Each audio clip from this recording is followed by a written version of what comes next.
I do it so early because when I'm able to do it, and also because there are quite a few people who are able to watch during this time. But I do go live on Thursdays later on, and when I go live, I rarely go live on weekends, but I occasionally do. I never plan it out though because I like to keep my weekends open. So for now, this is just what I am able to do. And it's also what other people are able to do, which is why people like hop on and will watch. Hi, John Smith.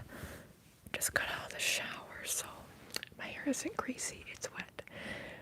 But yeah, we're going to continue to read from When You Reach Me. Hi, Kat. Hi, Kenneth. We're going to continue to read from When You Reach Me. And we are more than halfway done. We haven't read from it for a while.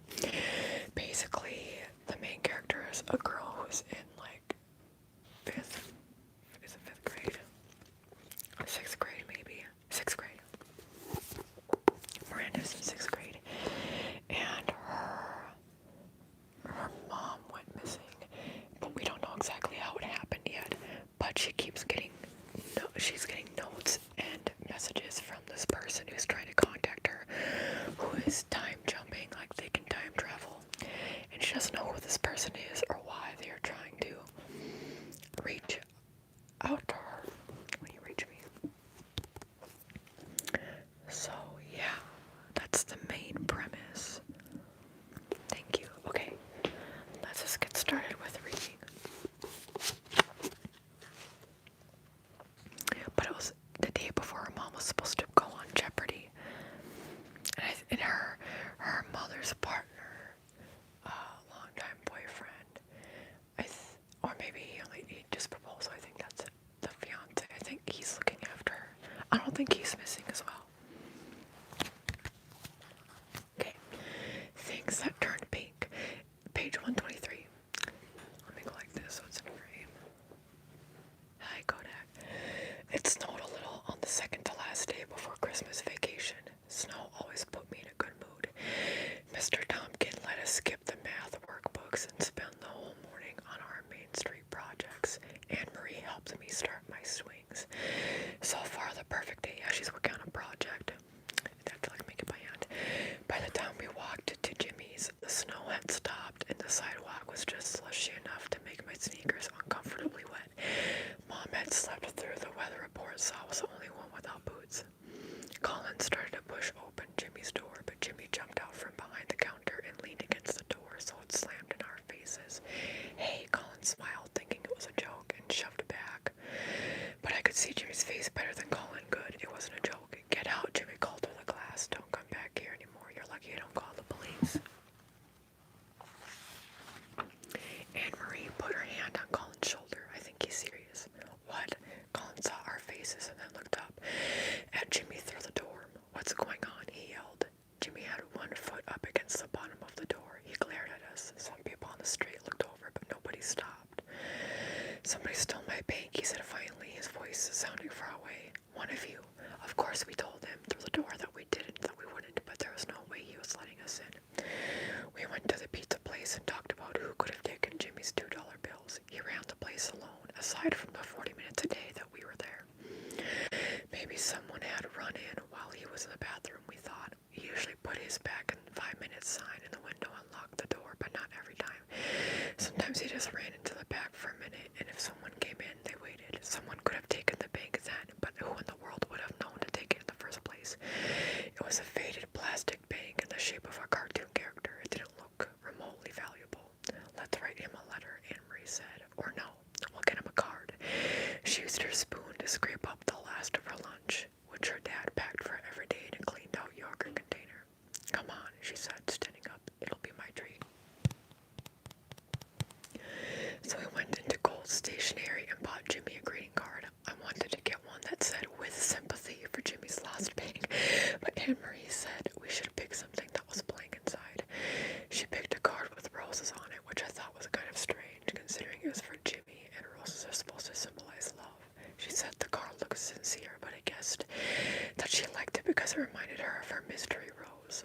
What do you think? She asked Colin. She held up the card in front of him. Colin raised his shoulders and dropped them. I guess. Anne-Marie said nothing, but she looked like she'd been hoping for a more revealing answer. Can you put this on my dad's account? She asked the cashier. Sure thing, Anne-Marie. Hey, where's your pal Julia? Homesick today? My cat's in the... Sorry, y'all, my cat's in the litter box. I'll catch up, though. I'm usually pausing an audiobook. Oh, that's sweet, if you can. Yes, I'm trying my best to, but also I'm trying to have, like, not too bad of posture, because it makes my neck feel worse later on in the day. Hi, Ulysses. I'm good at saying that. Ulysses. Hi, Holy Man. Hello, how are you doing? Thank you, Carlos.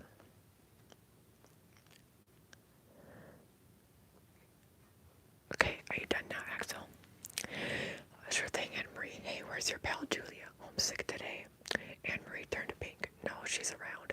The cashier smiled and handed Anne-Marie a spiral notebook with a beaten-up cover. Anne-Marie flipped it open and wrote her name and the date. A charge account at Gold's. I thought of the fat, smelly markers that cost $2.50 each. The leather diaries locked with little keys. The battery-operated fans that you could wear on a string around your neck on hot days. Hey, Anne-Marie, Colin said, want to buy me a pack of baseball cards? She turned pink again. I can't. I'm not allowed. Sorry. He shrugged and smiled. No big deal. Sometimes I wanted to squeeze Colin's cheeks until his teeth fell out. After school, Anne-Marie and I went to our house. Her dad brought us some weird kind of thin ham rolled up so we could eat it with our fingers. We wrote on Jimmy's card, Dear Jimmy, we did not take your Fred Flintstone bank. We don't know who could have taken it. Maybe someone came in when you went to the bathroom, ? Can we come back to work? Signed, your employees, Anne-Marie, Miranda, and Colin. I put the card in my knapsack so that I could slip it under Jimmy's door the next morning on my way to school. Then we lay on Anne-Marie's rug and planned all the stuff we were going to do over Christmas vacation. Anne-Marie wanted to start teaching me how to draw, even though I told her I was probably hopeless. And we were going...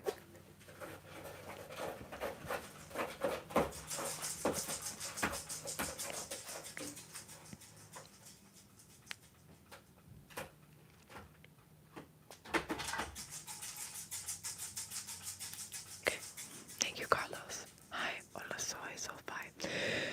Even though I told her I was probably hopeless and we were going to go to the movies, and her dad even said he would take us ice skating in Central Park. Have any of y'all ever been to Central Park? Kat, have you ever been? I think you're probably the most likely person here who's been. Don't forget to like and subscribe, friends. Happy listening. Yes, like and subscribe if you feel drawn to do so. Okay, I try not to wonder what Saul would be doing. I figured he'd be playing basketball right up until the first big snow. Next chapter, page 128, things that fall apart. The next morning on my way to school, I pushed out our card under Jimmy's locked door. At lunchtime, Colin, Anne-Marie, and I walked up to Broadway together. Jimmy was helping a customer, but he saw us through the glass door, made a face, and shook his head no. I guess he means it, Colin said. We stood there in front of the door for a minute, just in case. When the customer left with his sandwich, Jimmy glanced over at us again. Colin put his hands together under his chin like he was praying and made a puppy dog face, which was a dumb joke but also pretty cute. Jimmy took a rag and started wiping down the counter, and then he raised one arm and waved us in without looking up. So can we come back to work? Colin asked when we'd all crowded in the door. Jimmy looked at us. You're good kids, he said, but you don't know what you're doing half the time. We didn't take the bank, I started, and he waved at me to be quiet. I know, I've been thinking about it. You can come back to work. Yay! Anne-Marie started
her Swiss Miss, I said. Jim shrugged again and I banged out after Anne-Marie. Colin followed me. We found her crying halfway down the block, walking fast. She was spitting words. That big fat jerk. That big. I hate him. Colin looked at me. I don't even get what just happened. Oh, Colin. Anne-Marie whirled around to face us. He thinks Julia did it because she's black. No way, Colin said. He's crazy. Anne-Marie turned on me then. Is that your name for her, Swiss Miss? No, I said it one time, but I didn't mean. I meant about how she's always talking about Switzerland, not or watch the chocolate, and she is, Colin asked. I never heard her talk about Switzerland. If anyone needs the money, Anne-Marie said to me coldly, it's you, not Julia. Are you serious? I didn't take the stupid money. Forget it, she said. I want to be alone. And she stomped off towards school. Colin raised his eyebrows after her and then showed me a rolled up dollar. Want to get a slice? So we went to the pizza place, but it wasn't fun. And walking back to school, it occurred to me that Colin might not like me at all. He might just like pizza. Yeah, tell me something, I said just before we got to our classroom. That day the bread count was short by 2 rolls. Did you take them? Yeah, Colin said, starting to smile. I thought it would be, hey, I didn't steal Jimmy's bank, you know. He looked at me through his bangs with his injured puppy face. I know, I said quickly. I know you wouldn't. The rolls were just for fun, he said, but taking the bank would be, stealing. Yeah. I didn't get to talk to Anne-Marie all the rest of that afternoon. After silent reading period, she went to art and music, and I went to gym and science. And then some of the kindergartners came to our classroom to sing Rudolph the Red-Nosed Reindeer. And then it was Christmas vacation. I never got. Next chapter, Christmas vacation. It's only 2 pages, 1.5. For 3 days in a row, the sky was like a dingy white sheet. I thought about calling Anne-Marie, but didn't. I thought about calling Colin, but didn't. I was right about Saul. He was playing basketball every day, and a couple of times there were the voices of other boys, kids from school. On the 3rd day, I opened our living room window very quietly and watched them running up and down the alley in their knit hats with steam blowing out of their mouths. Then I sat on the couch and closed my eyes. I pictured the world. I pictured the world millions of years ago with crazy clouds of gas everywhere and volcanoes and the continents bumping into each other and then drifting apart. Okay, no life begins. It starts in the water with tiny things, microscopic, and then some get bigger. And one day something crawls out of the water onto land. There are animals, then humans, looking almost all like. There are tiny differences in color, the shape of the face, the tone of the skin, but basically they're the same. They create shelters, grow food, experiment. They talk, they write things down. Now fast forward, the earth is still making loops around the sun. There are humans all over the place, driving in cars and flying in airplanes. And then one day, one human tells another human that he doesn't want to walk to school there anymore. Does it really matter? I asked myself. It did. I tried again. I pictured the world all pretty blue-green and floating out in space, creatures and forests and deserts and cities. I brought North America into focus, the United States, the East Coast, New York City. Kids are walking down the street towards school. One kid has green suede boots. One has a charge account at Kohl's. One has keys in her pocket. Does it really matter? I asked myself. It did. I got up, turned on the television, and tried to think about nothing for a change. Hi, Rohit. I'm doing pretty good this morning. How about you? Okay, next chapter. The second proof. Mom didn't have to work on Christmas Eve day. We got a tree and strung popcorn for it, and she had some friends from work over. Richard made some eggnog from a German recipe his grandmother gave him, and they all ended up singing a lot while I wrapped presents in my room. I had bought Mom a pair of earrings, a bottle of purple nail polish with glitter in it, and some striped tights, even though I thought, and I still think, that striped tights look dumb. I got Richard an erasable pen from Kohl's. On Christmas morning, we opened presents first thing after Mom made coffee, like always. I got some good stuff. A beaded bracelet, a portable radio, a fancy journal to write in with clouds on the cover, a sweater, and a tin of these really crispy ginger cookies I love from a bakery near Mom and Richard's office. We were just about to move on to pancakes when Richard handed me a hard rectangular package that had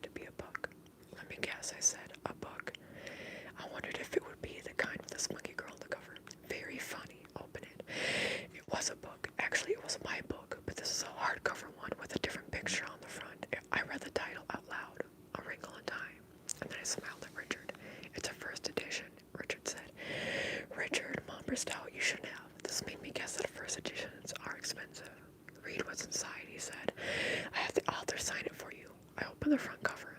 The writing was big and swoopy, beautiful, nothing like yours. Yours as in the person who's been writing our letters, who's time traveling and leaving early letters. Miranda, 𝒔𝒆𝒊𝒏𝒈, Madeleine l'Engle, Christmas Day, 𝒔𝒆𝒊𝒏𝒈, your second proof. It wasn't a game, I realized, holding that book in my hand. I finally believed that whoever wrote me those notes actually knew about things before they happened, somehow.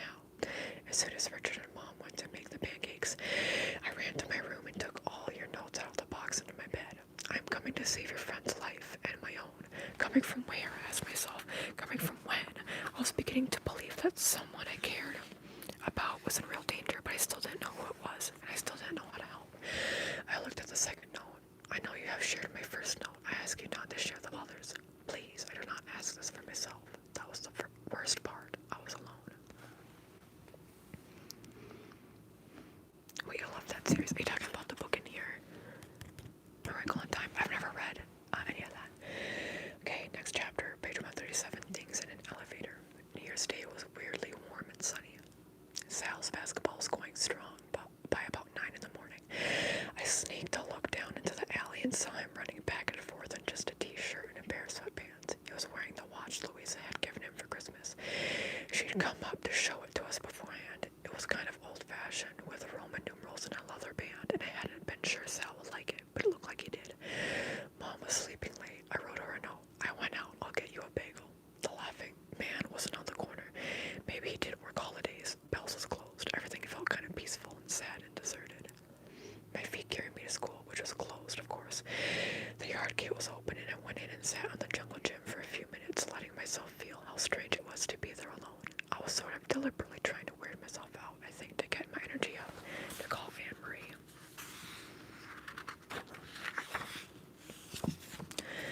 10 days of silence had grown into a question that my brain shouted inside my head. Is Anne-Marie even your friend anymore? There was a payphone on the corner. I had a dime in my coat. As I dialed, I noted someone leaning over the garbage can across the street. 1 second.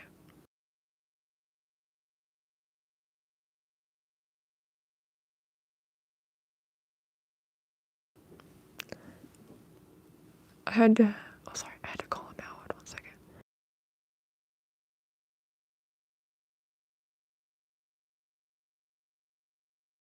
He was spying underneath my bathroom cabinets. Okay. As I dialed, I noticed someone leaning over the garbage can across the street. When he pulled himself upright, I saw it was a laughing man. He stood there with his hands on his hips, looking down at the garbage.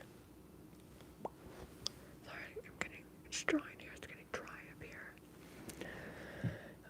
He stood there with his hands on his hips, looking down at the garbage. I quickly turned my back to him, worried that he might recognize me and come over. The receiver of the payphone was cold against my ear. Only after it started ringing did it occur to me that if my mother was sleeping, Anne-Marie's parents might be sleeping too. Yellow. Anne-Marie's dad answered the phone. He sounded as if he'd been up for hours, just sitting by the phone and hoping it would ring. Hi, it's Miranda. Hi, Miranda. Happy New Year. Happy New Year to you too. I was wondering if Anne-Marie is there. She is, but she's in the shower. Are you by any chance outside, Miranda? It sounds like you might be at a payphone. Oh, yeah, I am actually in the neighborhood. Yeah, right by the school. I'm right by the school. Well, come on over. I'm pouring you some orange juice right now. Okay. You can surprise Anne-Marie. Would I ever? I walked up the hill where the sunlight seemed to touch everything like it was a hyper kid running all over a toy store. It bounced off the dirty metal lampposts, the shiny brass awning posts, and even the sunglasses of a woman walking her dogs with a cup of coffee in one hand. Everything is shine. Miss Miranda, Happy New Year. Anne-Marie's doorman was standing just outside the building's polished doors. He smiled and waved me in. On the way up, it hit me that it was truly strange to come over here without talking to Anne-Marie first, but at the exact same time, I got nervous about that. I also got this other feeling, which I can only describe as love for Anne-Marie's elevator, the wood paneling, the cloth-covered stool in one corner, the little bell that went off every time we passed another floor. It was all so nice and cozy that I thought it would be wonderful to stay inside it forever, or at least to sit down on this little stool and close my eyes for a while. The whole thing was beyond weird. And then the elevator stopped at Anne-Marie's floor, and of course I got out, because that's what people do when the elevator gets to the floor. Anne-Marie answered the door in her robe with wet hair. Hi, I just called to say Happy New Year, and your dad said," she smiled, "come on in."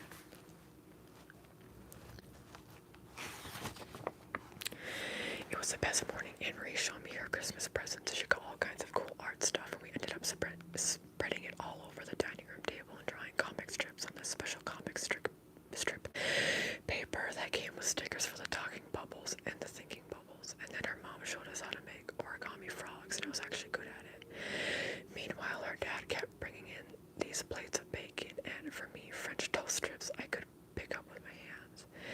Then Mom called. I had completely forgotten about her. She was frantic, she was angry, and she was coming to get me. Even Anne-Marie's dad looked mad. "Better get your coat on," he said when I hung up the phone. Even though my mom couldn't possibly get to Anne-Marie's apartment that fast. So I waited by the door, overheating in my coat, and Anne-Marie waited with me. "So about what happened at Jimmy's," I said. "You know, I never really meant what he thought I meant. Not for 1 second." She looked at the floor. "I totally believe you. And I don't know why I said that thing I said about money. It was stupid. It's okay. I was so grateful that she had something to apologize for, that it didn't really occur to me to think about how it had actually made me feel. But I have thought about it since then. It didn't make me feel good."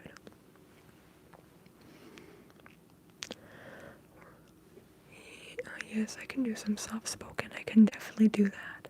I'll do soft-spoken. We were at the elevator's ding, and I opened Anne-Marie's front door before Mom had a chance to ring the bell.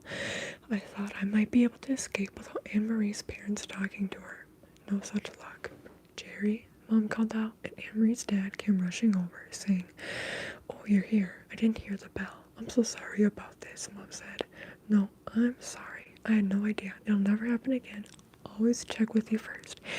They cross-talked for a while, then hit one of those natural breaks in the conversation and both turned to look at me. "Let's go," Mom said coldly, and I said, "Thanks for having me." And Anne-Marie's dad smiled at me, but only because he's the nicest person on earth. The elevator opened right away, so there was no awkward waiting. On the way down, I knew I should apologize, but I just waited for Mom to jump all over me. Instead, she burst into tears, which made me cry. So we both cried through the lobby, past the doorman, and out into the sunlight, where we magically stopped. She took a deep breath and looked at me. "I was scared," she said. "When he didn't come back, I got really scared. Don't ever do that again." I nodded. "Okay," she said. "What now?" "I don't know. Maybe a movie?" So that's what we did. We went to the movies and ate candy and popcorn and held hands for a few minutes on the way home. The laughing man was at his regular post, doing his kicks into the street. When he saw us, he yelled, "Smart kid," but having Mom there made it different, like walking down the street with a blanket wrapped tight around me. Richard was leaning up against our building, reading a newspaper. "Hey," he said, "we had a plan. Did you forget about me?" He made a sad face, and Mom said, "Oh no, how late am I?" And then she looked at me, and we both started laughing. Richard said, "Seriously, would it kill you to give me a key?" And Mom shrugged and said it was only 33. And she didn't feel like going upstairs anyway, so we turned around and went to eat at the diner, which was full of people just waking up and having breakfast. Things you realize. Page 140. Wait, having breakfast. Having breakfast.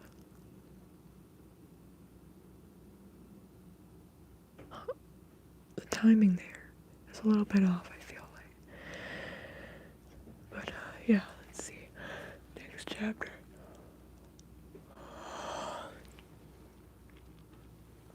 Okay, page 143, things I realized. For those of you who don't know, we're reading When You Reach Me. It was 1979, a new year, a new decade, almost, but school is still just school. Jay Stringer was still a genius, music assemblies were still boring, and Alice Evans was still too shy to admit when she had to go to the bathroom. The 4th grade's violin performance had only just started, and already Alice was squirming in her seat next to me. Jay was on the other side, somehow reading a book while listening to the world's worst music. I located Sal's blonde head a few rows ahead on my right. I stared at the back of it for a while, trying to see if I could make him turn around with the sheer power of my brainwaves. But it was hard to concentrate with Alice doing a Mexican hat dance in her chair. I tried to make a face at Anne-Marie, who was on the other side of Alice, but Anne-Marie seemed fully absorbed by the music. She's extremely non-judgmental that way, so I went back to looking at Sal. Directly in front of me was Julia. She was obviously as bored as I was. Her Her head kept bobbing around. And then she turned and looked at Anne-Marie. I glanced over and saw that Anne-Marie's eyes were still on the stage. Julia watched Anne-Marie, and I watched Julia watching Anne-Marie. What I saw were eyes that were 60% cacao chocolate, a face that was cafe au lait, and an expression that was so familiar it made my whole body ring like a bell. Julia's look was my look, my looking at Saul. And suddenly I knew 3 things. First, it was Julia who had left the rose for Anne-Marie. Second, Julia cared about Anne-Marie, but Anne-Marie didn't see it because I was standing in the way. Third, Alice Evans was about to pee in her pants. I turned to Alice. Hey, I said, I have to go to the bathroom. Be my partner. Sometimes you never feel meaner than the moment you stop being mean. It's like how turning on a light makes you realize how dark the room had gotten. And the way you usually act, the things you would have normally done are like these ghosts that everyone can see but pretends not to. Oh my god. It was like that when I asked Alice Evans to be my bathroom partner. I wasn't one of the girls who tortured her on purpose, but I have never lifted a finger to help her before, or even spent 1 minute being nice to her. She stopped squirming and looked at me suspiciously. You have to go, she said. Really? Yeah, and in that moment, I wanted nothing as much as I wanted Alice to feel safe with me. Oh my god. Really? Oh, really? I leaned forward in my seat and waved my arm up and down so that Mr. Tompkin turned to look at me from his seat at the end of the row, and I spoke over the laps of Jerry Stringer and Colin, who were sitting between us. I have to go to the bathroom. These words felt like some kind of sacrifice, a precious offering to the universe. I didn't know why, but Julia's look had given me this total determination to get Alice Evans to the bathroom before she wet herself. Now, Mr. Tompkin whispered, please. He rolled his eyes. Fine. Mr. Tompkin tilted his knees to one side to let us pass, and Jay Stringer and Colin put their heads together, and then Jay laughed. My mind processed that. If Jay was one who'd laughed, then Colin was the one who'd made the joke. A joke about me, maybe. I grabbed Alice's hand and pulled her after me, and then we were running up the aisle.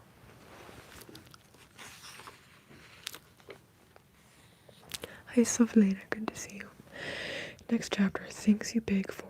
As soon as Alice went into the bathroom, I ran down the hall toward the office. There were so many things I wanted to do but couldn't, like hug my mom or be jealous of Anne-Marie, and I didn't want this to become one of them, but I had to work fast. Miranda?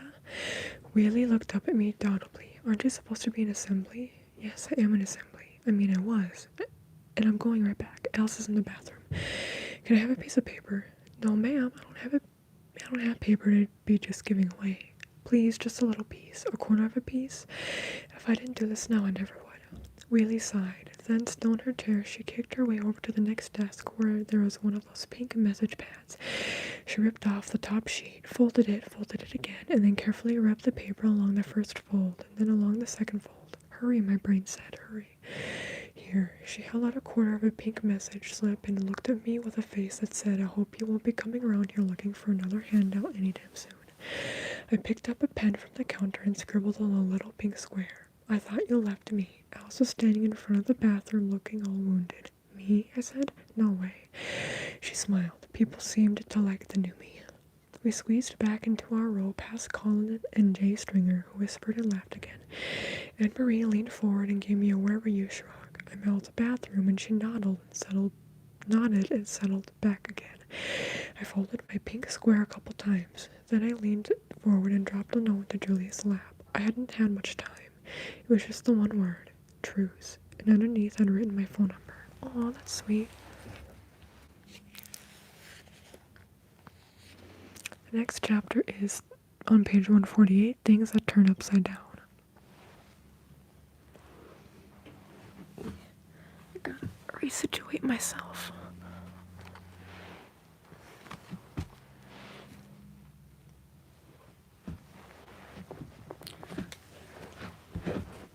Let's read like this for a little bit.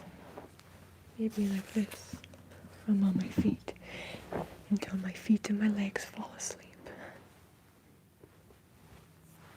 Okay. Things that turn upside down. Oh, my neck. Y'all, my neck always hurts so bad when I'm reading, no matter the positioning I'm in.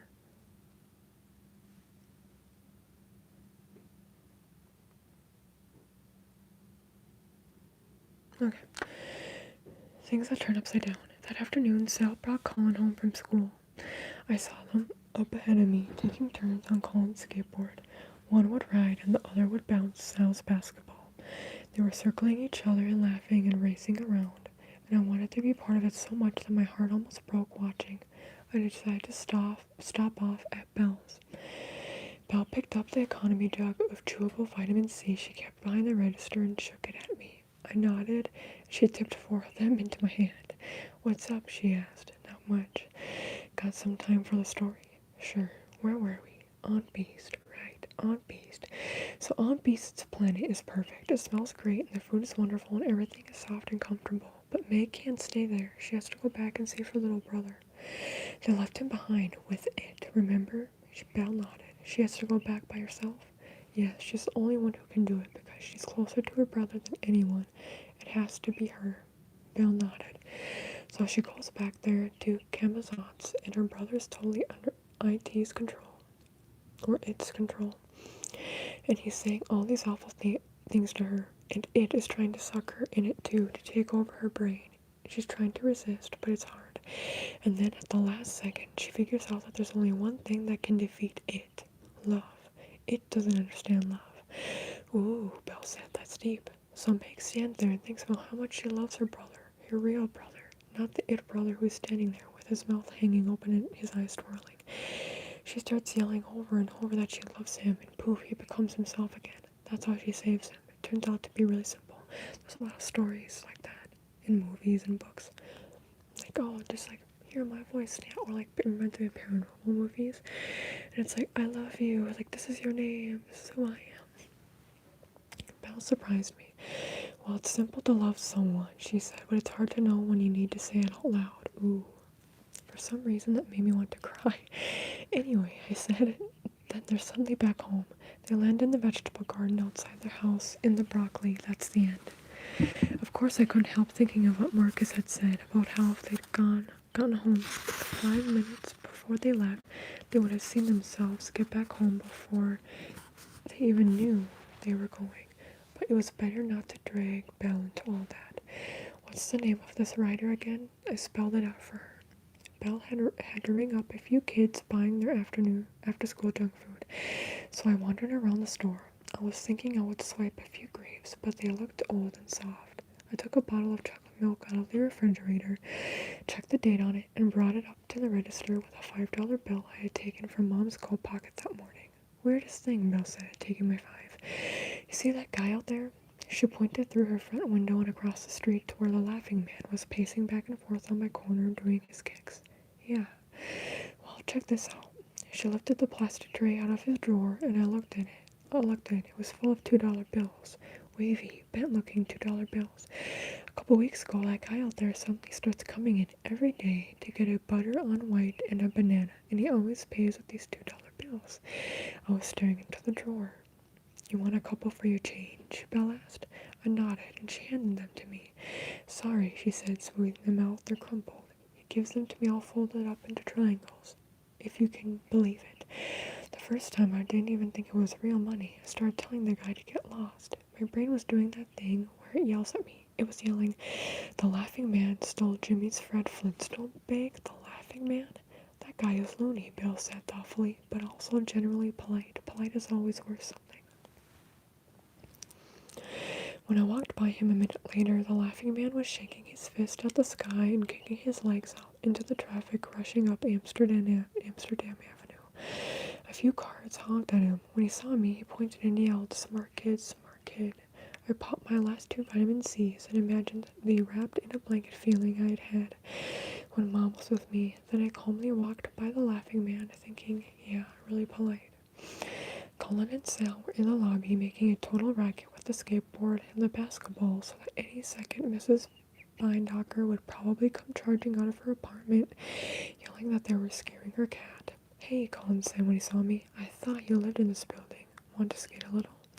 He picked up his skateboard and held it out to me. I glanced at Sal, who was concentrating on his basketball like the whole concept of bouncing had just been invented and was really very amazing and deserving of attention. He had developed a way of waving at me without making eye contact. It was kind of like a no-look pass. "No thanks," I said, "I have to go." But Colin is Colin. If he can read a vibe, he never lets on. "Can I see your place?" he said. We're shooting baskets in the back. Have you ever been back there? It's cool. I want to come hang out. I told Colin that my mother was sick upstairs and that I was just rushing home from the store. You got her chocolate milk? He asked, pointing at the ball in my hand. Yeah, I headed for the stairs. She loves it. And I sprinted up to the second floor before he could say anything else. When I unlocked our door, the apartment felt like a warm hug. The refrigerator was humming, the light was streaming through the living room windows, and the voice in my head said safe, and then got quiet. I went to the kitchen, opened my chocolate milk, and took the last bag of Lay's. Those pregnant jailbirds were out of luck. Then the phone rang. Hello. Have I reached the Sinclair residence? May I please speak with Miranda? I rolled my eyes. Hi, Julia. I said, it's me. That first time, we only talked for 5 minutes. Julia said her mom had a recipe for a flourless cake we could make for 𝒬𝒉𝒆𝒄𝒄 birthday. Without knowing whether I really wanted to, I agreed to go over and make a practice cake with her after school the next day. It was dark outside when there was a tap at the door. I sat up on the couch. A tap on the door was a strange thing. Everyone rings our doorbell except for Louisa, who always knocks a regular knock. I was afraid. Your notes had done that to me. Another tap. Hello, I called. Silence. I got up and looked through the peephole. Colin stood there, holding a skateboard in front of him like a shield, looking not exactly like himself. I opened the door. What's wrong? He took 2 steps forward and kind of hovered right in front of me for a second, and then he kissed me. And then he stopped and waited, and then I kissed him back. He smiled and ran down the stairs. There are days when everything changes, and this was one of those days. Consent. Boy.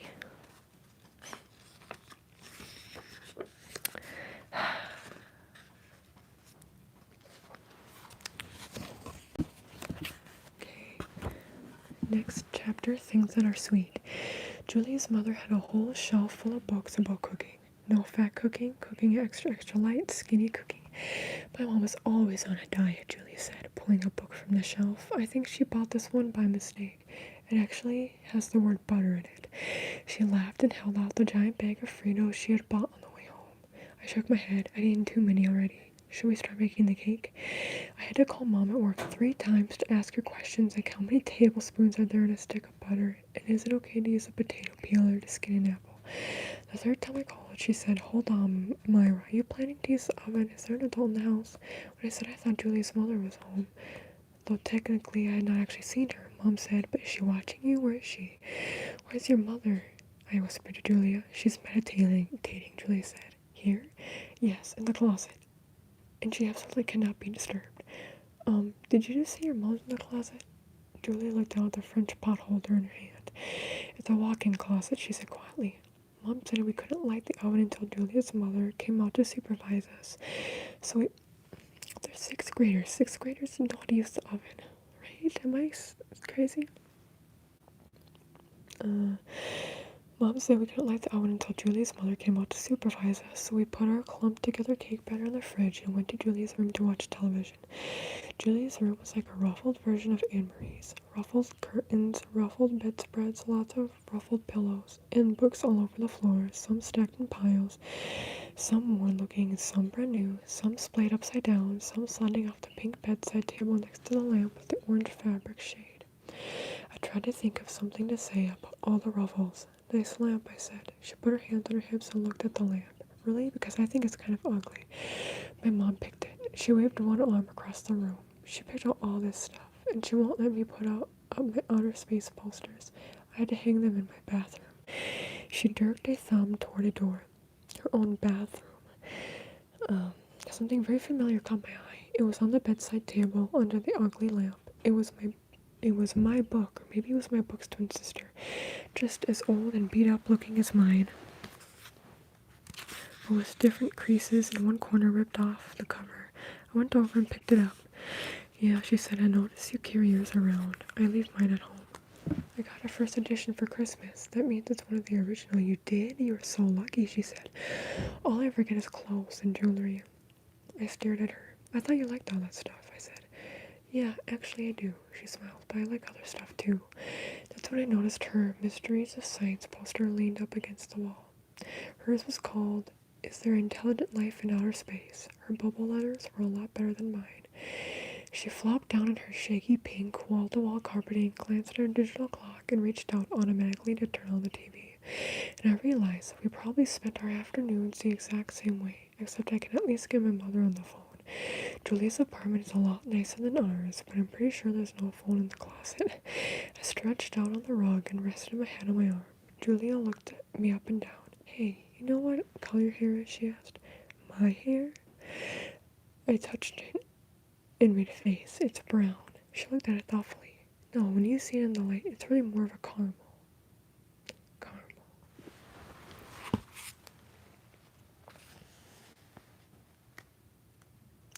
Thank you, Adriana. Hi, good map. Next chapter, the last note. I'm up to the part about what happened on the corner. If I ever do write your letter, I'll tell you this part very carefully. If I was walking home alone after school thinking about what to get 𝒬𝒑 for her birthday. It was cold but not too cold. The boys were standing outside the garage making noise as usual. They were also throwing potato chips at each other. Of course they were. Sal's class must have been dismissed a few minutes before mine. He was walking a little ahead of me. I did not run to catch up. I watched him pass the boys outside the garage. They said some stuff to him like they sometimes do. I saw a couple of potato chips hit him on the back. Sal seemed to lose it. He turned and screamed, "Shut up." He was wearing his dark blue knit cap pulled down over his forehead again. The boys just laughed. My heart started going very fast, but I wasn't really worried they would hit Sal because it is officially believed them to hit smaller kids. Torment? Yes. Hit? No. One of them reached out and pushed Sal in the chest. Not too hard, but Sal stumbled back a few steps. He yelled, "Jerks," and the boys all cracked up, but no one else touched him. Sal pointed himself toward home and started walking again. Marcus came walking out through the dented metal door next to the garage. Sal saw Marcus and broke into a run. Marcus yelled, "Hold up," and started running after Sal. I saw the laughing man across the street at the corner. He was in his nutcracker position facing us. Marcus was catching up to Sal, yelling, "Hold up, wait. This is where things get weird." I saw something next to the laughing man, like an old movie that flickered for just a few seconds and then went out. It was between two parked cars, and it looked like a man holding his head in his hands. He was naked, and then he was gone. Sal kept running. Marcus kept running. I started running. Hey, kid," Marcus yelled. Naturally, he had forgotten Sal's name. Sal took one look over his shoulder and started moving faster. He was almost through the corner. Traffic was flying by on Amsterdam Avenue. "Sal," I screamed, "stop," but he didn't stop. "Wait," Marcus yelled, "I want to." Then he finally seemed to figure out that Sal was running away from him. He slowed down. "Hey, look out." Sal was in the street, still running and looking back over his shoulder. I caught up to Marcus. I think we both saw the truck at the same time. It was a big truck, moving fast. "Stop," Marcus shrieked at Sal. He was pointing at the truck with both hands. "Watch out, watch out." I have no idea what the truck driver was doing. Checking his delivery list, maybe, or changing the radio station, but he didn't see Sal in the middle of the street and he didn't slow down. I started screaming and cover my ears. I always cover my ears when I don't want something to happen, like if I drop a glass and don't want it to break. I wonder why I don't cover my eyes or mouth or try to get to the glass. I saw Sal's head start to turn, and I knew the exact moment he registered the truck. It was practically on top of him, going forward and then getting hit. He was moving too fast to turn back. Stopping on a dime might have saved him, but there was no way he could do it. My brain boomed inside my head. Sal is going to die. Sal is going to die. Sal is going to die. Suddenly, the laughing man was in the street, his right leg flying out in a mighty kick. The laughing man's foot hit Sal's body. Sal flew backward and hit the ground hard. The truck hit the laughing man. Marcus sat down on the ground and started crying like there was no tomorrow, really sobbing his head off. I ran over to where Sal was lying very still with his arm tucked underneath him in a way that was not right. "Sal," I screamed. "Sal." He looked dead. The truck made a long screeching noise, and then the driver came running out and shoved me away from Sal. Someone, I found out later it was Belle, led me past a heap of something awful in the street, saying, "Don't look, don't look, don't look." She walked me over to the curb and sort of propped me up next to the mailbox on our corner. And then she ran back to where the truck driver was hunched over Sal, doing something to his body. There was a shoe lying upside down at my feet. I found myself staring at the shoe. It was a black shoe, with a 2-inch platform nailed to the bottom. It was Richard's shoe. Everything started to spin. I closed my eyes and leaned my head back against the cold metal of the mailbox. When I opened my eyes, I was staring at 4 words scratched into the blue mailbox paint. They were stacked one on top of the other. Book, bag, pocket, shoe. Book, bag, pocket, shoe. I read the words over and over, and then my brain showed me some pictures. I saw the school library book with your first note sticking out of it. I saw the tall paper bag full of bread that hid your second note. I saw your third note pulled out of my coat pocket with last winter's dirty tissues. And then my brain pointed my eyes at the shoe lying upside down on my feet, the shoe that had been stolen from our apartment. I reached down, picked it up, and slowly turned it over. Inside was a small square of stiff paper, just like the first 3. This is the story I need you to tell. This and everything that has led up to it. Please deliver your letter by hand. You know where to find me.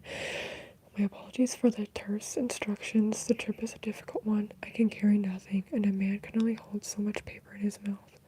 I heard Sal cry out and looked up. The truck driver was on his knees next to Sal, saying, "Thank God, thank God, thank God. It's a miracle." On the other side of the street, I saw Marcus still hunched over on the curb and crying hard. I could see him shaking. Behind him stood the boys from the garage, so still and silent that they looked like a picture of themselves.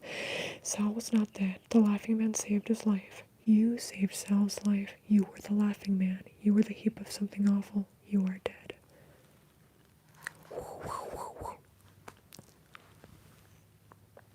Derpster, you need to subscribe. That's what you gotta subscribe, and then you'll be recommended more stuff. If you're already subscribed, turn on notifications if you want to see more from me. Hi, Katie. Okay, next chapter. Difficult. That was a lot. You know what? Let's decompress. Let's breathe a little bit. That was an intense chapter. How is this a children's book? Anyway. The value of a special friend like you cannot be measured, only treasured. Sorry if that was too loud. Okay, next chapter, difficult things. That night, Richard stayed with me while Mom kept Louisa company at the hospital. Sal had a broken arm and 3 broken ribs, and he had to spend the night for observation. Richard ordered a pizza. "Do you feel like talking?" he asked. "Not really," I said. "Maybe later." He nodded. "Just let me know." After dinner, I closed my door and sat on my bed with your notes spread out in front of me. "Think," my brain said. "Think, think, think." I got out my ropes, tied some knots, and tried to start at the beginning. The trip is a difficult one. I will not be myself when I reach you. The trip is a difficult one, and I must ask my favors while my mind is sound. And then there was the strangest line of all. The trip is a difficult one. I can carry nothing, and a man can only hold so much paper in his mouth. I fingered the notes, so small and brittle. How do you carry them in your mouth? The trip is a difficult one. Difficult enough to scramble a person's mind and leave them raving on a street corner. What kind of a trip did that to someone? Who would deliberately take a trip like that? My mind began a little chant. And why? Why? To save Sal. That's why you stood on our corner day after day. That's why you were always doing those kicks into the street. You were practicing. It was all to save Sal, because somehow you knew. Time travel is possible, Marcus said, in theory. I'm coming to save your friend's life and my own. Well, I said out loud to no one. You saved Sal's life, but you failed miserably with goal number 2. Richard knocked on the door and I jumped. Sorry, he said. I didn't mean to scare you. I thought you might want to come out and have some grapes. Richard had brought me grapes. We watched some TV and ate a giant bowl of the most perfect tart green grapes in the world. They were definitely not from Bell's. It was nice just sitting there watching TV together. My brain stopped asking me questions. I saw Richard glance over at me a couple of times, but he didn't ask me any questions either. And that was nice too. When I fell asleep on the couch, Richard turned the TV off and said I should go to bed. But once everything was quiet, I couldn't sleep. Your words were swimming in my head. Please deliver your letter by hand. You know where to find me. Louisa had told me that some of her old people died with nothing and no one. She said they were buried on an island somewhere north of Manhattan. I gotta read that again. Louisa had told me that some of her old people died with nothing and no one. She said that they were buried on an island somewhere north of Manhattan. I figured that was where you would be soon. I was still worrying and feeling a little frozen when my bedroom door opened and Mom came over and sat on the edge of my bed. Sal is going to be fine, she whispered, putting one arm around me. The tests are done. I'll probably be home in the morning. I didn't say anything. I was afraid that if I spoke, I would tell her too much. I would tell her about the notes, Richard's shoes, the $2 bills, everything. And I thought that if I did tell her, somehow Sal might not be okay anymore. So instead, I just held on to Mom's arms, and she stayed right there until I fell asleep. Page 166, things that heal. I gotta resituate again. Ooh, here, I gotta walk around for a minute. Eat. Ooh.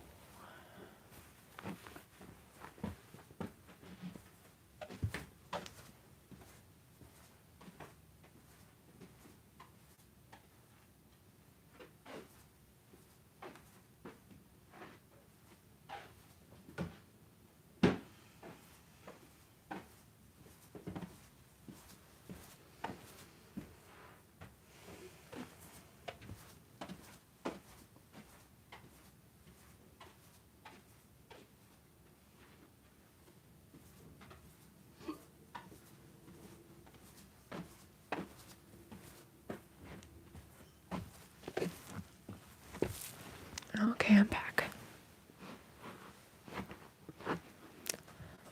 Let's see.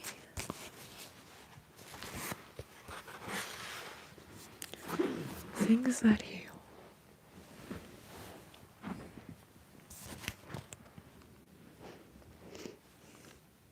Okay. The next night after dinner, Mom and I went to visit Sal and Louisa downstairs. It was strange to be there, in a place I knew so well but hadn't seen in so long. Like how it might feel to look at my own face in the mirror for the first time in months. Sal was sitting up in bed with one arm in a cast. Mom gave him a careful hug, and then she and Louisa went to talk in the kitchen. Louisa had dragged a table over to the left side of Sal's bed so that he could reach it with his good arm, and there was a stack of sports magazines and stuff on it. Wow, I said. Are those Tootsie Pops? Your mom went all out. He smiled, actually looking me in the eyes. Yesterday at the hospital, she brought me McDonald's, he said. McDonald's? Louisa thought that McDonald's was a giant conspiracy against the health of all Americans. Oh my God, I mean, why aren't you dead? But that was a little too close to what had actually happened. He laughed, but I felt myself go red. 1 second.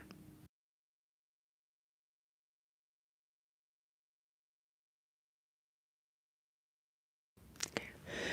With his good hand, Sal shook the bag of Tootsie Pops out onto the table, found a purple one, and held it out to me. Grape, he said. Ah, you remember, but somehow that was also too close to the truth. I felt my head kind of buzz and was pretty sure I had gone red again. I remember everything, he said cheerfully. He seemed to be in a great mood. He also seemed to have forgotten that we weren't really friends anymore.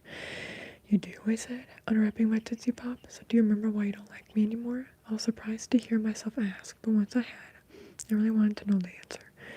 I still like you, of course I still like you. I just need to, I don't know, take a break for a while. Huh, break. He gestured to his sling. Get it? He giggled. But why? I wasn't the one who hit you. He shook his head. Hit me when? What are you talking about? What do you think I'm talking about? The day Marcus hit you. The day you bled all over your Yankees jacket. The day you shut me out.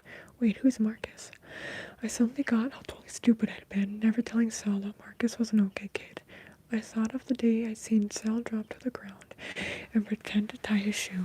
He probably worried about seeing Marcus on that block every single day. He probably woke up in the morning thinking about it, and I could have done something to fix it a long time ago. Marcus is the kid who hit you that day on the street, the kid you were running from yesterday. Oh, Sal cut me off. He looked at his feet, which were just a bump under the covers. Yeah, that kid freaks me out. He has it in for me.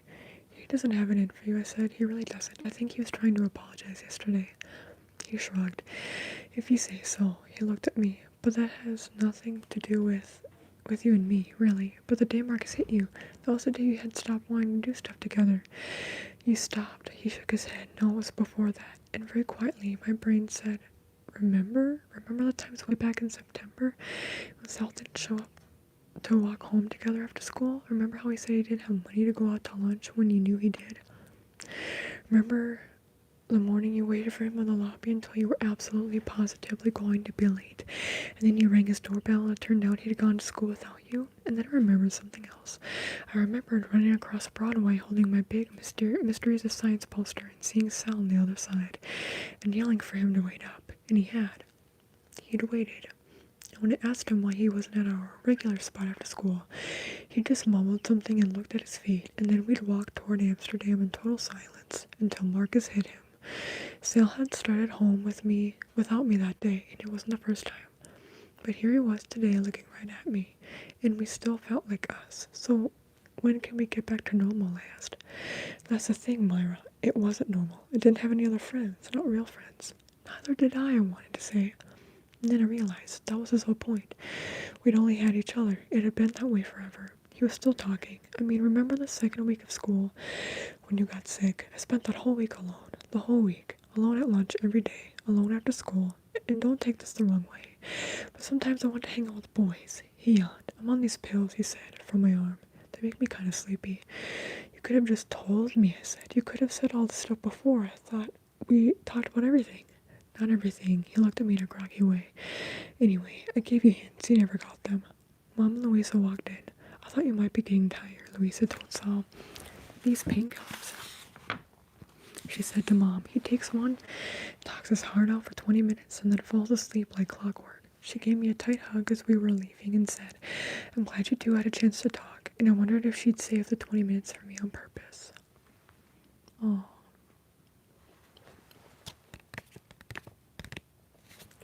How sweet. Okay, next chapter. Things You Protect, page 171. Wheelie was running late. I'm still working on the list, she said, pushing some candy across her desk at me. Have a seat. I'll be done in 2 jigs. That was fine with me. In the 2 days since the accident, I thought about your notes 1,000 times and tried at least that many times to push away the memory of your body lying in the street. I wasn't sleeping much, and I was tired. My first bit of honey was just softening in my mouth when 2 police officers walked into the office. Wheelie looked up from her typewriter. May I help you? There are Marcus Heilbronner enrolled here? Her face stayed blank. I believe there might be, but the principal isn't in right now, and that's okay. We just need a word with Marcus Heilbronner. Seems he likes to chase kids into the street, and we need to have a word with him about that. What room? She scratched her head. I'm not sure. I'll have to look him up. That's when I got scared. Wheelie knew every kid in the school, and she knew what classrooms they were in without having to think about it. She was afraid, I realized, for Marcus. I stared at the backs of the 2 officers and thought about things Mom had told me about people who go to jail, about how some of them were never the same afterward. I couldn't let that happen to Marcus. He was barely regular to begin with. I thought of him shaking and crying on the curb after the accident, and how he'd tried to stop Sal from running in front of the truck, and how he'd been too clueless to realize Sal was running away from him in the first place. I need to use the phone, I said to Wheelie. This phone? She put one heavy hand down on top of it. I don't think so. Please, I said. No, ma'am. From behind her desk, she pulled out a plastic tub full of index cards and started to flip through them while the officers watched. Let's see, she said. Hillerman, right? Any idea what grade he's in? They looked at each other. Heilbronner, one of them said. Don't you have an alphabetical list? Of course, she said, but that's down here somewhere. Her voice trailed off as she started to roll her chair toward the file cabinets that stood along the back wall. I left the office casually, as if I had to go to the bathroom, and then I sprinted around the corner and down the dead-end hallway. In my mind was a picture of the dentist's white wall phone. The dentist was relaxing in his chair, looking very comfortable with a paper cup of coffee and the newspaper. Hi, Miranda, he said, sitting up. You have the patient list? Can I use your phone? I called to him. It's an emergency. He looked surprised, but said, sure, go ahead. I need help, I said. The police are at school, and I think a kid is going to be arrested. A friend. But all the lawyers are in court, she told me. I started to cry. Can you call Mom right now? Oh, sorry, I called my mom at work. Did I say that part? Okay. I started to cry. Can you call Mom right now? Me, she said, and then, yes, I'm coming. By the time I hung up the phone, I had the dentist's full attention. What's up? He said. Marcus is in trouble. I said, the police are here and they might arrest him, and he didn't even do anything wrong. If my mom can get here, I think she can help. Marcus is a good kid, he said firmly. A good kid through and through. He calmly folded his newspaper and took a pen from his pocket. So, Miranda, are you my runner this morning? I raced up the 4 flights to Marcus's classroom, the dentist's scrawled note in one hand, and burst in, yelling, "You ought to get Marcus down there," and yelling, "I need Marcus," and waving the piece of paper in Mr. Anderson's face. "The dentist is in on it." "Calm down. What's wrong with you?" Mr. Anderson stared at me, and I tried to stand still. He examined my right now. Out in the hall, I said, "You need to hide. The police are here, and I think they want to arrest you." I started running toward the stairs. Marcus called quietly after me, "It would probably be better if we walked." He was right. 5 seconds later, we strolled right past the police officers on their way up to Mr. Anderson's classroom. They didn't even glance at us. The dentist locked the door behind us. Then he looked at me. "Your mom was a lawyer?" "Sort of." "She's not. She works there, but okay. We'll just sit tight until she gets here." The police didn't come to the dentist's office right away. It must have taken them a while to find out. Nobody seemed to be helping them much. They knocked, and the dentist called out, "Sorry, I have my hands full here. It'll be a minute." I was wondering what we would do when a minute was up. The dentist just sat there reading his paper. Marcus looked at his palms. "I wish I'd brought my book," he said, turning to me accusingly. "You're welcome," I said. "I'm trying to save you here." "Does either one of you have a sense of what this is all about?" the dentist asked. Marcus and I exchanged looks. "I tried to stop him," Marcus said. "I know, he was afraid of you." He pressed his hands to his chest. "Of me? You punched him, remember?" "I know." Marcus put his head down on his fists. "Oh God," he mumbled. "And now that man is dead. That old man. He was afraid of me too. Remember how he ran away from me? But I never did anything to him, I swear." His voice cracked and his shoulders started shaking. "It wasn't your fault," I said quickly. But I didn't know what to say, because it was kind of his fault. Marcus didn't mean for any of it to happen, but if he hadn't run after Sal hadn't run into the street, wouldn't you still be alive? The dentist was staring at us. On second thought, it might be better not to talk, he said, nodding at the door. Time crawled. The police waited, knocked, waited again, talked into their walkie-talkies, knocked again, disappeared, came back, knocked again, and then started calling out things like, "You better be in there when this door opens, Doc." And the dentist called his own stuff through the door about anesthesia and paste drying time and only having 2 hands. It didn't make a lot of sense. Marcus stared at the floor, which I just noticed was tiled with tiny white hexagons like the ones in our bathroom at home. My brain sorted the hexagons into the usual shapes and flowers. It was weirdly comforting. Then, very quietly, Marcus said something. "I have an older brother, Anthony." I looked over at him. "I want you to know why I hit your friend that day. Sal. His name is not Sal. His name is Sal, sorry. God, why don't you ever remember anyone's name?" The dentist shushed us. Marcus made his voice even lower. "The day before I hit Sal, my brother Anthony said something about another kid's girl. I think he meant it as a joke. But this guy got Anthony up against his car and he was hitting him and hitting him.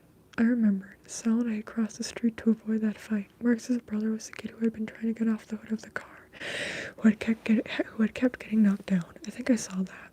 I said, "Was your brother wearing a hat?" Marcus nodded. "Yeah, he always wears that hat. It's a mega hat." I'm kidding. He always wears that hat. "What did you do?" "Nothing. I was laying in our doorway watching. Afterward, Anthony said to me, 'Did you even think about standing up, about helping me?' He said I was like no brother at all. 'Those kids are bigger than you,' I said." Marcus shook his head. "It wasn't that. I wasn't afraid. I just didn't see myself as part of what was happening. Sometimes I'm thinking about stuff and I walk right past my own building. Those guys don't see me as one of them because I'm not one of them." Anthony told me, "One day you're going to have to hit someone and get hit yourself. Then you'll see. Maybe you'll understand life a little better." And I wanted to understand life a little better, to understand people better. So the next day I walked over and hit Sal, and then I stood there like an idiot and waited for him to hit me back, but he just bent over and cried, and I didn't know what to do, so I walked away, and Anthony yelled, "What the hell was that?" And later at home he said, "What are you hitting short kids for? Don't you know nothing?" He said I was hopeless. I was trying to think of what to say when Marcus suddenly looked at me with his eyes all wide. "Hey, you're the one holding the poster." My mouth fell open. "You just figured that out?" He nodded. "Interesting poster," he said. "I've always wondered about yawns. I read an article once, then there was a fast clicking sound that I knew. Mom's heels on a hard floor. I shushed Marcus and pressed my ear to the closed door, even though the dentist kept waving me back. "I'm from the law firm of 𝐴𝐵𝐿 & Stone," I heard her say. "Can I help you, gentlemen? Only if you have the key to this door," one of the police officers cried. She kept going. "I've spoken with the school secretary. I understand you want to talk to a student by the name of Marcus Heilbronner?" "Yeah. Mr. Heilbronner, as he certainly knows, a minor. We can use the principal's office for a few minutes so that you can brief me about whatever allegations have been made. But of course you can't speak with Mr. Heilbronner himself until his parents have been notified. Would you follow me, please? One of the police officers swore, but the other one said, might as well. We aren't getting anything done staying in this hallway, and they all walked away. Thank God. The dentist let out a long breath. Marcus stood up, but the dentist said, sit down. She hasn't gotten rid of them yet. Another 15 minutes went by while Marcus looked at the floor. The dentist paced, and I stared out the window. Finally, we heard Mom coming back down the hall. They're gone, she called. Open up. I yanked the door open, and there she was with her hair pulled back, wearing a gray wool skirt and a matching blazer. I flew at her and grabbed her around her tiny middle, almost knocking her down. I felt her hand on my head. Let's try to figure this mess out. Who wants to talk first?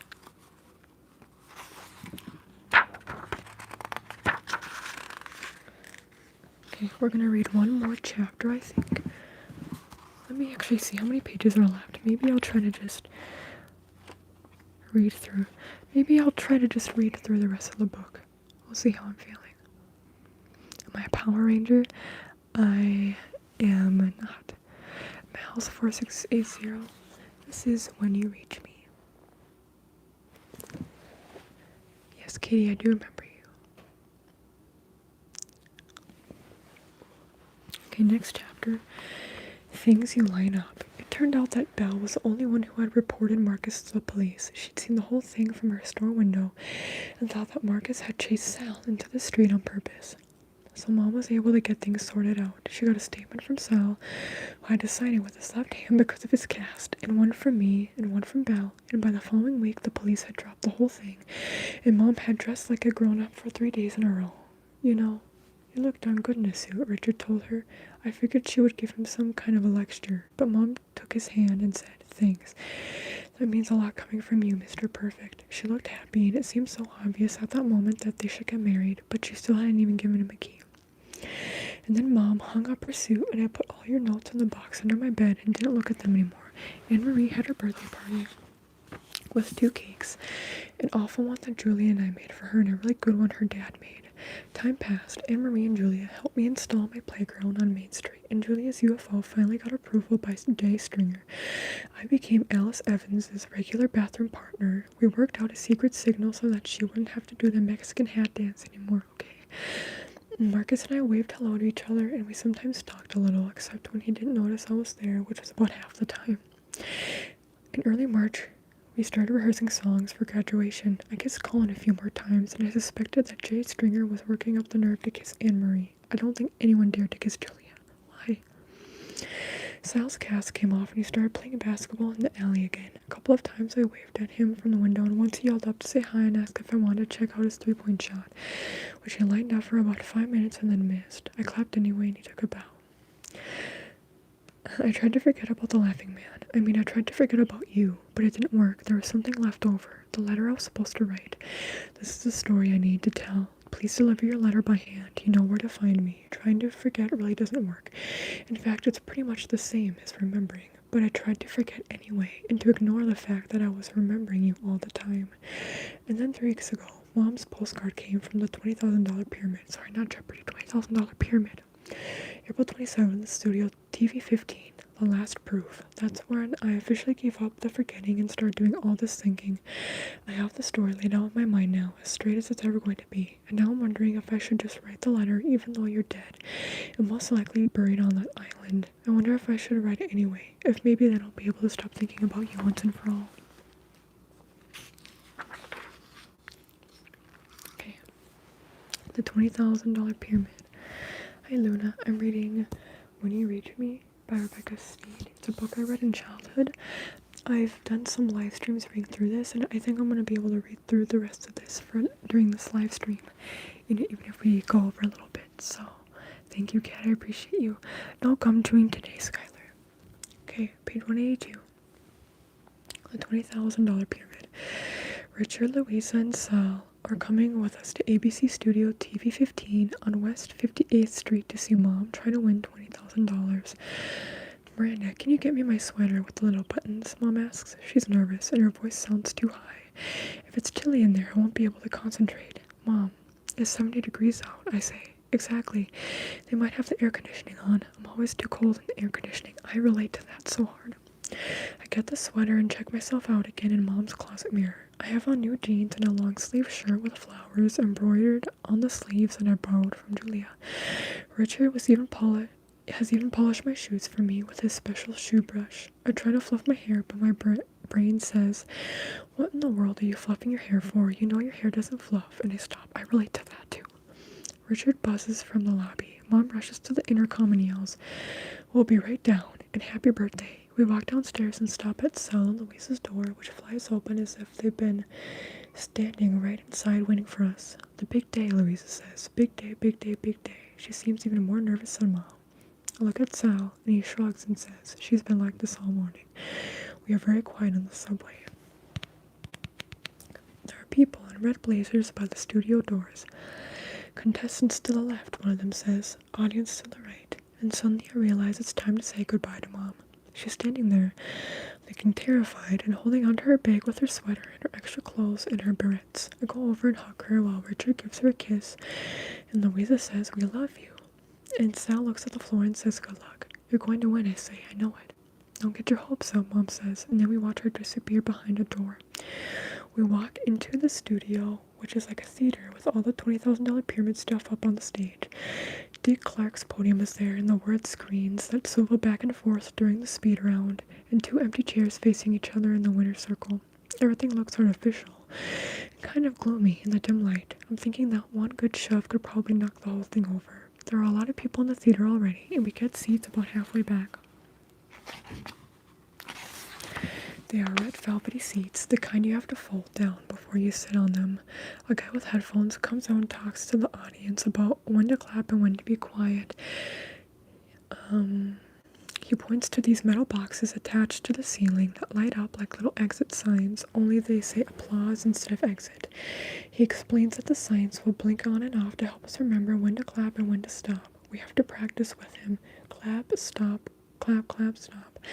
It's a little silly, but Louisa and Richard are taking it very seriously. Sal and I laugh and dare each other to clap at the wrong time. The stage lights come on and suddenly the whole set is glowing like July at the beach. Much more cheerful. Richard takes my hand. Dick Clark comes out and says hi to the audience, and Louisa starts talking about how she has always liked Dick Clark, how he has always seemed like one of the nicest people on television, and how now that she's seen him, she thinks she likes him even more.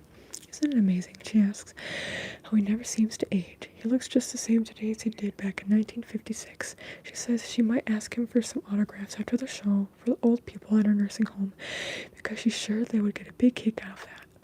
Louisa is talking even faster than Mrs. Bindocker at the monthly tenant meeting, and then suddenly she's quiet. I look at her and see that she's biting her lips. Everything starts to happen very fast. There's music. Dick Clark makes a funny face like he's afraid he might be late, and he hops over to his podium. The celebrities take the stage. I have never heard of either of one of them. The next thing I know, Mom is coming out with her hair clamped back in barrettes, looking smaller than ever. But she's wonderful. The speed round is a thing of beauty. Mom gets 7 words out of 7 every time and wins the cash bonus. Her celebrity is not as dumb as a bag of hair. In fact, her celebrity is not remotely dumb. The other contestant is good, but his celebrity speaks too slow and says the word bat while giving clues for the word batter. An amateur's mistake. They lose that point and a couple of others. Before I know it, Dick Clark is leading Mom over to the winner's circle. "This is it," I hear Richard whisper to himself. $10,000. $10,000, my brain says. $10,000. Mom's celebrity looks determined. Mom looks scared. Dick Clark is smiling. He's the only one who looks relaxed. He's chatting with Mom for a minute, and I know Mom is trying to focus, to lift a corner of her veil so that she'll be able to see the big things, so she can see the thread. Dick Clark is still talking, and I realize we never practiced the chatting. I'm suddenly afraid. I'm hearing the ocean. How can Mom lift her veil and see the magic thread with Dick Clark talking to her about her stupid job? I focus on Mom and try to help her concentrate. Louisa is getting nervous again, and she starts whispering about Dick Clark. He doesn't age, I tell you. Dick Clark simply does not age. It's amazing. I'm chanting to myself, magic thread, magic thread. And I'm staring at Mom so hard that my eyes are almost aching. Finally, Dick Clark is done chatting. "Here's your first subject," he says. "Go." Then the strangest thing happens. What happens? Working from home and need some background sounds nice. Perfect. Perfect live stream for it. Thank you, Kat. I appreciate that. Okay, magic thread. Mom is jumping up and down, and I hear the sound of hundreds of people cheering and clapping, lifting me like a wave and carrying me. I'm out of my seat. I am floating down the aisle. People are patting me on the back or reaching out to squeeze my arm, and then the stage is in front of me. I am going up some steps, and then light is everywhere, too bright, and it's hot. Mom is still leaping around. She's hugging her celebrity. She's hugging Dick Clark. One of her barrettes is down by the side of her face, hanging on for dear life and banging against her cheeks. She hugs me, and my head is pulled up and down as she jumps, so that I am forced to jump with her. I feel happy. I smile and grab Mom's hands and jump up and down with her. I let go of her and raise my arms over my head and feel the audience roar louder. I am not thinking of the wall-to-wall carpet or the camera or the trip to China. I am jumping up and down because at the very moment Dick Clark said the word go. It was like an invisible hand reached out and snatched away my veil. And for almost a minute I understood everything. When that veil isn't hanging down right in front of a person's face, a minute is long enough to realize a lot of things. I realized that when you took our key from the fire hose, when you left me the notes, when you stole Richard's shoe and Jimmy's Fred Flintstone bag, you had already read my letter. You had read it many times, even though I had not written it yet. That's how you knew where the key was, even before you asked. That's how you knew everything. I will tell you, in my letter, the letter you asked me to write. But that's impossible, my brain squawked. You're saying the laughing man read a letter that you haven't even written yet. It makes no sense.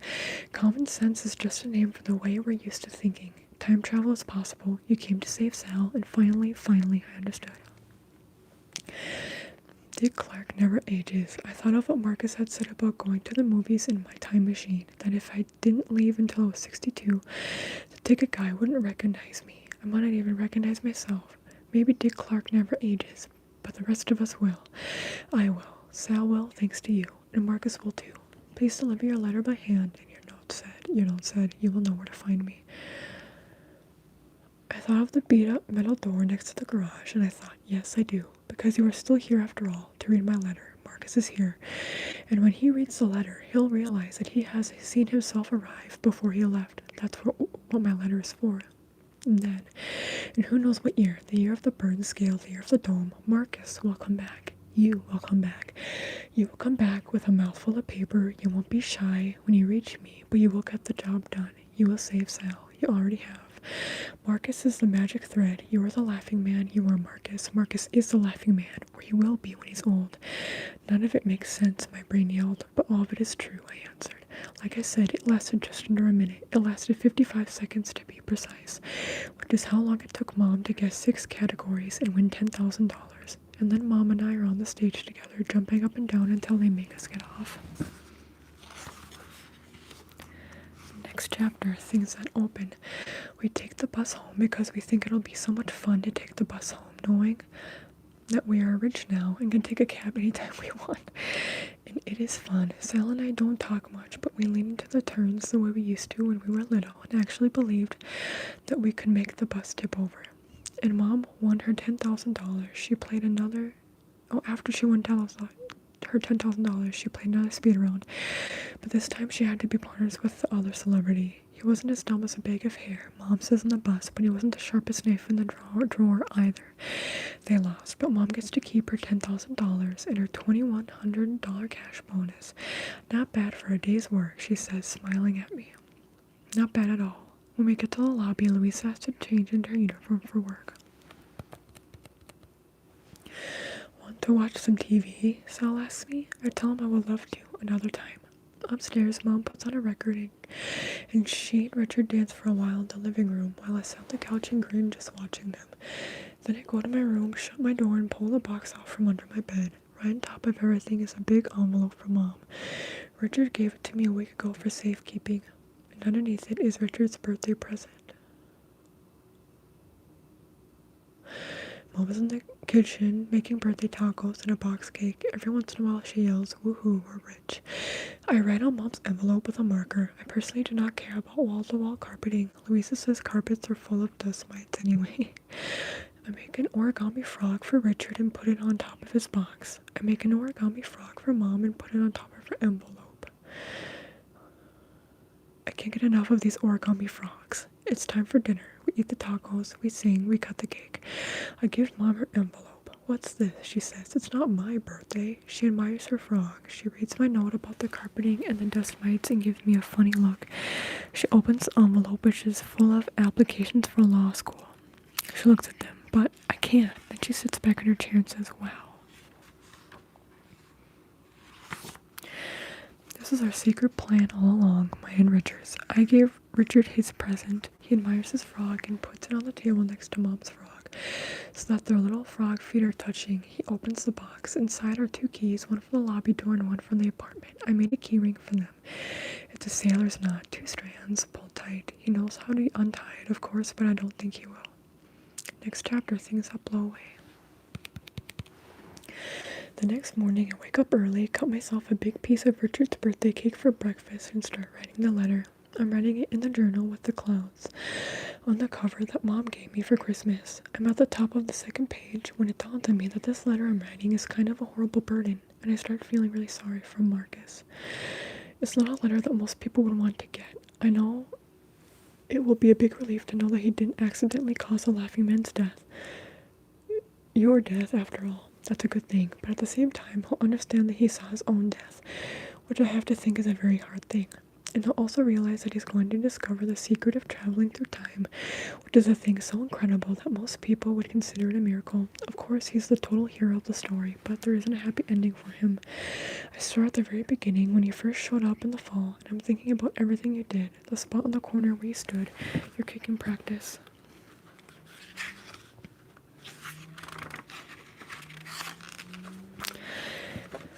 The way you muttered to yourself, "Book, bag, pocket, shoe." There's a reason for all of it, except for one thing.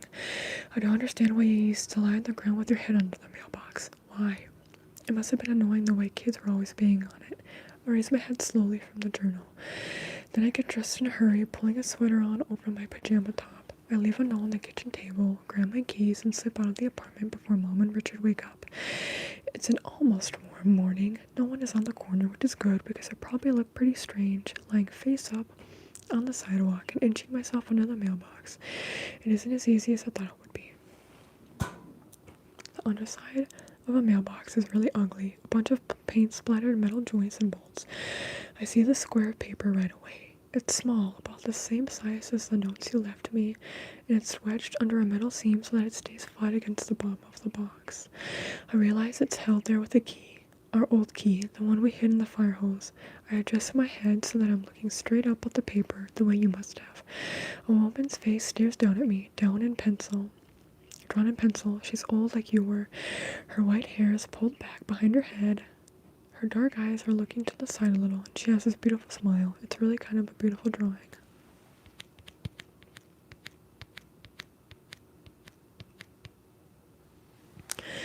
People can get old all different ways, I guess. Some people change a lot, like you. I could have stared at your face for a week, and I never would have guessed that you were Marcus. You were so much thinner than he is, and the bones above your eyes stuck out. Maybe that was because of what you put yourself through, all the diamond jumping. But the old woman's face in the drawing still holds some youth. It's the dark eyes, maybe, or the smile. It's hard to say exactly how we recognize other people, but I know without a shadow of a doubt that this woman is Julia. Marcus and Julia. I think about how she whipped her diamond ring off and used it to explain the way she sees time, and the way Marcus stared at her afterward. Maybe he was thinking that he wasn't alone in the world after all. I get this rush of happiness, this flood of relief. Marcus won't be alone. He'll have a partner. He'll have Julia. I'm wiggling out from under the mailbox. Some guy with a big black dog is looking at me funny, and I suddenly remember what you said to me practically on this exact spot.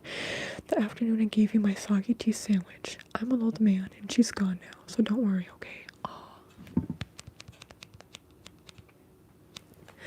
I believe that you were ready, but I still think it's sad. I leave the drawing there, wedged underneath the mailbox with our key. It doesn't seem right to take it. I figure it will be there for a long time, and then someday it'll just blow away.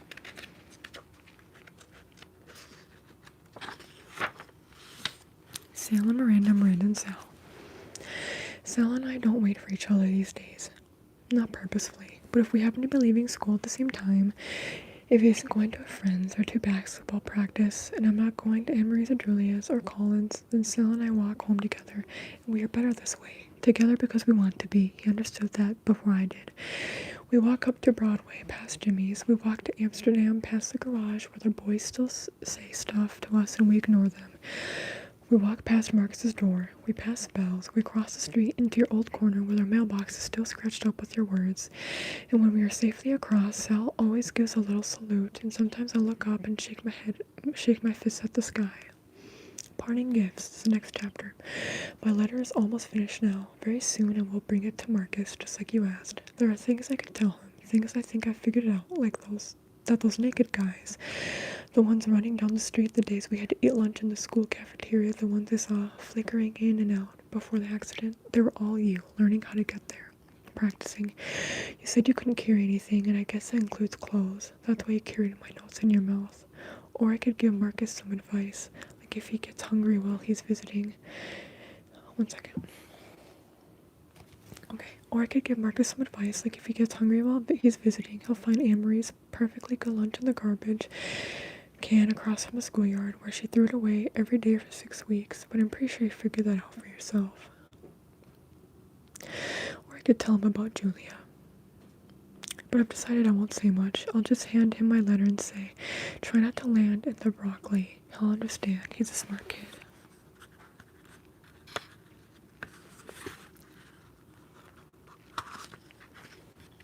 And that's the end. Hi, Fishhead.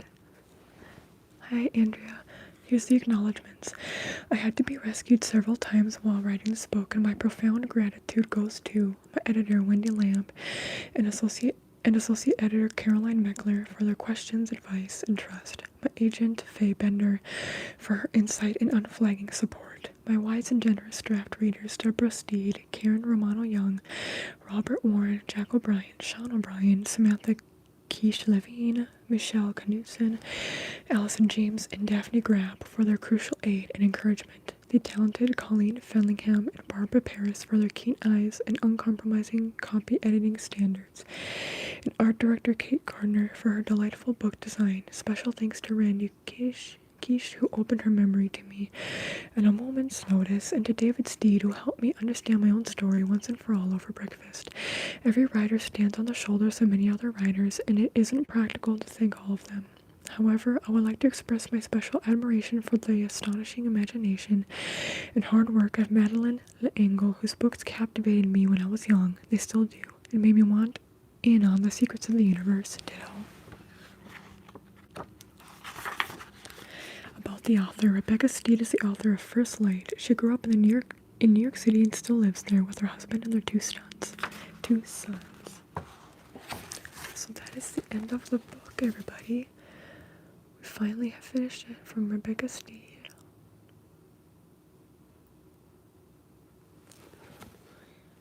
Alright, we finished it. Next time I do a reading to you live stream, I'll have to think of something else. But yeah, I haven't read this since I was young. I didn't like reading when I was younger. It was hard for me to find books that I liked. But this is a book that I started reading. I only, when I was younger, read books with this stamp on it, and that wasn't always a good idea because a lot of them I didn't like. But I read this book. I got it from our school library, and I remember I just loved it. So it was cool to be able to read it again. But I remember I loved it because it was so weird. You know, I didn't really understand it much back then. I read it when I was like in 5th grade. Could have been 4th grade, but 4th or 5th grade. I read it and I was just like, it's confusing, but I feel like this resonates with me. And now I'm so interested in all that kind of stuff because it's like string theory, jumping timelines, time traveling, time manipulation. All of that is very interesting and intriguing to me. So now reading it again, I think I actually have a better appreciation for it now. And I like it, even though it's technically a kid's book. I really like it. But yeah, it has do they still give this medal out on books? It's the John Newbery Medal for the most distinguished contribution to American literature for children. Awarded annually by the Children's Librarians section of the American Library Association. But yeah, perfect timing, hour and a half went by. If you like the live stream, you can like the live stream, you can subscribe to my channel, you can check out my other videos on my channel. I have another ASMR channel link down below. Also, if you want to become a channel member for as low as 99 cents, you can do that. All the info for that is down below. Hi Josie, but bye Josie, bye everybody.